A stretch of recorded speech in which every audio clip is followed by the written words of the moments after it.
دو امپراتوری افسانه‌ای چین و روم در چالشی بی‌سابقه برای اثبات برتری هنرشان روبرو می‌شوند.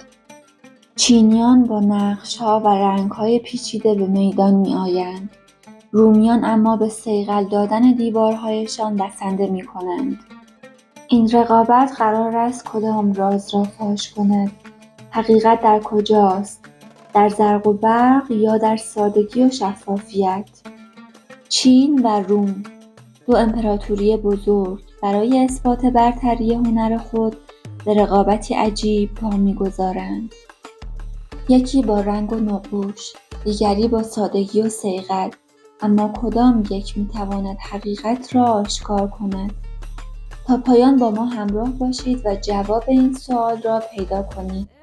در روزگاران دور دو سرزمین افسانه‌ای چین و روم با غرور و افتخار برای اثبات برتری در هنر نقاشی در رقابتی بزرگ به میدان آمدند.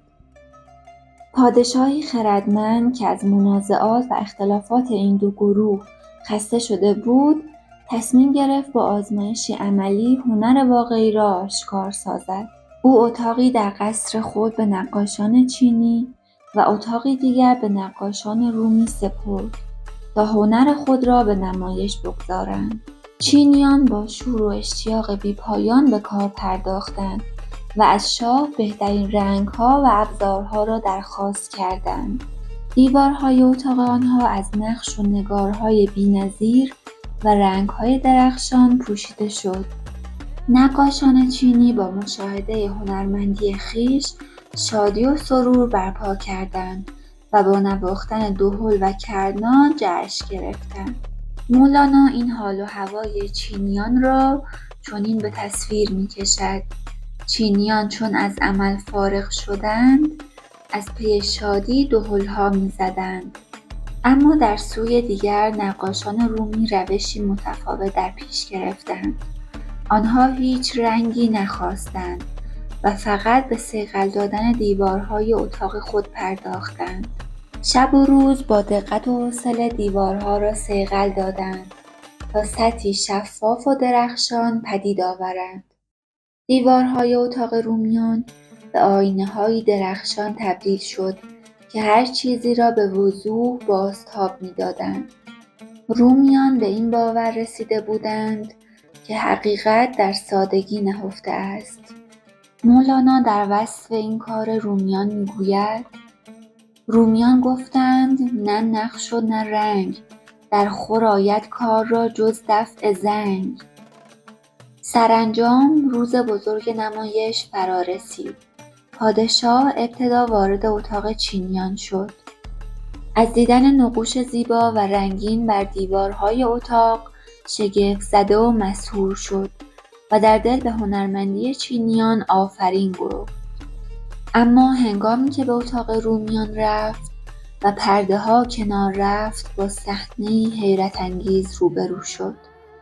دیوارهای صیقلی و آینه مانند رومیان تمامی نقوش چینیان را با زیبایی و درخششی خارق‌العاده بازتاب می‌کردند و محیط اطراف را به وضوح به نمایش می‌گذاشتند. هرچه آنجا دید اینجا به نمود، دیده را از دیده خانه می‌ربود.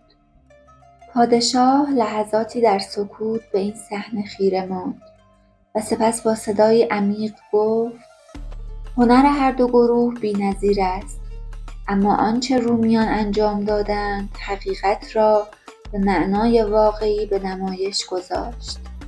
نقوش چینیان رنگین و دلربا بود، اما این دیوارهای صیقلی نه تنها زیبایی را بازتاب می‌دهند، بلکه حقیقت را به شفاف‌ترین شکل ممکن به نمایش می‌گذارند.